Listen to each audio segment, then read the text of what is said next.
भारत का हाल ही में पाकिस्तान के साथ सैन्य टकराव हुआ था। आतंकवादियों का इस्तेमाल करने वाले पड़ोसी देश को इंडियन एयरफोर्स के सामने घुटने टेकने पड़े थे। इसमें फाइटर जेट की भूमिका काफी अहम थी। भारत अब 5वीं पीढ़ी का लड़ाकू विमान हासिल करने में जुट गया है। साथ ही देसी तकनीक के 5वीं पीढ़ी के लड़ाकू विमान बनाने में भी जुट गया है। दुनिया में जिस तरह का माहौल बना हुआ है, उसमें हर देश अपने स्तर पर डिफेंस सिस्टम को दुरुस्त करने में जुट गया है। रूस, यूक्रेन और इजराइल ईरान युद्ध ने सामरिक तौर पर दुनिया को बदल कर रख दिया है। जिस तरह से एक देश दूसरे पर अटैक कर रहे हैं, उससे हर देश के लिए अल्ट्रा मॉडर्न वेपन को हासिल करना अब जरूरी हो गया है। मौजूदा हालात को देखते हुए भी देश नेशनल डिफेंस सिस्टम को अनदेखा करने की स्थिति में नहीं है। भारत की स्थिति सुरक्षा के लिहाज से और भी सेंसिटिव है। एक तरफ पाकिस्तान जैसे कट्टरपंथी और आतंकवाद को नेशनल पॉलिसी के तौर पर अपनाने वाला देश है, तो दूसरी तरफ चीन जैसा धूर्त और साजिशकर्ता देश है। किंगदाओ शहर में चल रहे SCO की बैठक में बीजिंग ने एक बार फिर से साबित कर दिया है कि वह हर उस देश का साथ देने के लिए तैयार है जिसका भारत के साथ शत्रुतापूर्ण संबंध है। इन सबको देखते हुए भी भारत के लिए जरूरी है कि वह अपने डिफेंस सिस्टम को बदलते समय के साथ मजबूत करे, ताकि जरूरत पड़ने पर चीन और पाकिस्तान से एक साथ निपटा जा सके। ऐसे में आर्मी, एयरफोर्स और नेवी का मॉडर्नाइजेशन करना अब अनिवार्य हो गया है। भारत के नीति निर्धारक इसको बखूबी समझते हैं। अब यही वजह है कि भारत की आर्मी अब स्ट्रांग बनाने की हर संभव कोशिश कर रही है। मिसाइल और न्यूक्लियर डिफेंस के साथ ही फाइटर जेट की भूमिका काफी अहम हो चुकी है। भारत की इसमें लगातार आगे बढ़ रहा है। भारत फाइटर जेट के फ्लीट को अगले 10 से 15 साल में निर्धारित स्टैंड के अनुसार करने के लिए प्रयासरत है। इस पर हजारों लाखों करोड़ रुपए का खर्च आने की उम्मीद है। अमेरिका ने 21-22 जून को इजराइल ईरान युद्ध में कूदते हुए दुनिया के सबसे खतरनाक माने जाने वाले B-2 स्पिरिट बॉम्बर से हमला किया। इससे तकरीबन 14,000 किलो वजन वाला महाबम ईरान के 3 परमाणु ठिकानों पर बरसाया गया। B-2 स्पिरिट बॉम्बर एक स्टील जेट है। इसका मतलब यह हुआ कि इसे रडार से आसानी से पकड़ा नहीं जा सकता। ऐसे में यह और भी घातक हो जाता है। यह एकमात्र ऐसा जेट है जिससे हजारों किलो वजन वाले बंकर बस्टर बम को टारगेट पर गिराकर उसे ध्वस्त कर सकता है। B-2 स्पिरिट बॉम्बर से बरसाए जाने वाले बम को धरती के अंदर जाकर लक्ष्य को तबाह करने के नाम से भी जाना जाता है। ईरान के फोर्दो,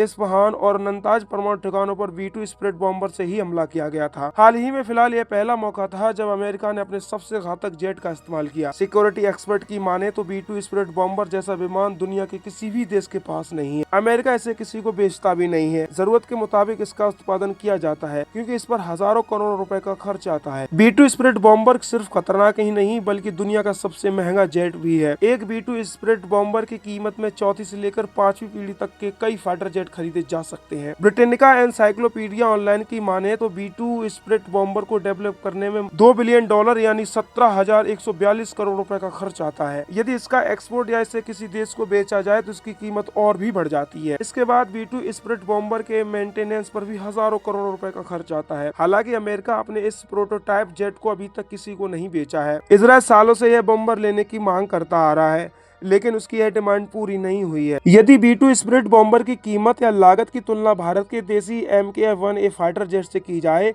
तो आसमान और जमीन जैसा अंतर हो जाएगा। B-2 स्पिरिट बॉम्बर की कीमत 17,142 करोड़ रुपए है, तो दूसरी तरफ HAL द्वारा डेवलप तेजस MK-1A की यूनिट मतलब एक फाइटर जेट की कीमत 600 से लेकर 638 करोड़ रुपए के बीच की है। ऐसे में एक B-2 स्पिरिट बॉम्बर की कीमत में 28 से 29 तेजस MKI-1 फाइटर जेट बनाया जा सकता है। बता दें कि तेजस MK-1A 4 या 4.5 पीढ़ी का अल्ट्रा मॉडल लड़ाकू विमान है, जिसमें अत्याधुनिक रडार सिस्टम इंस्टॉल है। पेलोड यानी वारहेड ले जाने की क्षमता के मामले में भी यह B-2 बॉम्बर स्टील के सामने कहीं भी नहीं टिकता है। अब बात करते हैं अमेरिका के ही एक और 5th generation fighter jet F-35 की। मीडिया रिपोर्ट के अनुसार 5वीं पीढ़ी के F-35 जेट की कीमत इंटरनेशनल डिफेंस मार्केट में $110 मिलियन यानी 942 करोड़ रुपया है। 5वीं पीढ़ी के F-35 को इस तरह से डिजाइन किया गया है कि वह रडार को चकमा देकर दुश्मनों को तबाह कर सके। B-2 बॉम्बर की तरह ही F-35 फाइटर जेट भी स्टील्थ है। ऐसी चर्चा है कि अमेरिका भारत को F-35 बेचना चाहता है। हालांकि अभी तक इसकी पुष्टि किसी भी पक्ष की तरफ से नहीं की गई है। B-2 बॉम्बर से इसकी तुलना करें तो इस एक मेगा जेट की कीमत में 5वीं पीढ़ी के कम से कम 18 F-35 जेट खरीदे जा सकते हैं। फ्रांस की दसॉल्ट कंपनी के राफेल फाइटर जेट के बेस वर्जन की कीमत भी F-35 की जितना ही है। हालांकि भारत ने जिन 36 राफेल फाइटर जेट को खरीदा है उन्हें अपने मुताबिक कस्टमाइज कराया है, जिस वजह से भारत को एक राफेल जेट के लिए 2,057 करोड़ रुपए चुकाना पड़ा है।